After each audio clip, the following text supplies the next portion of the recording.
கோப்புகளை உடனே அனுப்பிடு. விருதுநகர் மாவட்ட ஆட்சியர் வளாகத்தில் உள்ள தமிழ்நாடு நுகர்பொருள் வாணிபக் கழக அலுவலகம் முன்பாக விருதுநகர் மாவட்ட TNCST சுமை தூக்கும் தொழிலாளர்கள் 100க்கும் மேற்பட்டோர் ஆர்ப்பாட்டம் செய்தனர்.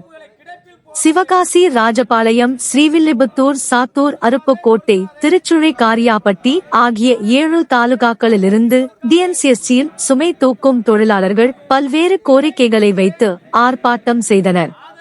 மாவட்ட தலைவர் அன்னக்குடி தலைமையில் செயலாளர் செல்லபாண்டியன், பொருளாளர் சுப்பிரமணி ஆகியோர் முன்னிலையில் நடைபெற்ற ஆர்ப்பாட்டத்தில் சுமை தூக்கும் தொழிலாளர்களுக்கு நடத்த வேண்டிய சங்க அங்கீகார தேர்தலை உடனே நடத்த வேண்டும், வருகை பதிவேட்டில் பெயர் இல்லாமல் சுமை பணி செய்யும் தொழிலாளர்களின் பெயர்களை உடனே வருகை பதிவேட்டில் பெயர் சேர்க்க வேண்டும், 2022 முடிய 10 ஆண்டுகள் பணி முடித்தவருக்கு 2022 முன் தேதியிட்டு பச்சை அட்டை வழங்க வேண்டும் உள்ளிட்ட கோரிக்கைகளை முன்வைத்து போராட்டம் நடைபெற்றது.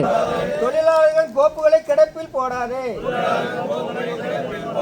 கொடுக்காதே கொடுக்காதே, பொய்யான பெயர் பட்டியலை தலைமைக்கு கொடுக்காதே,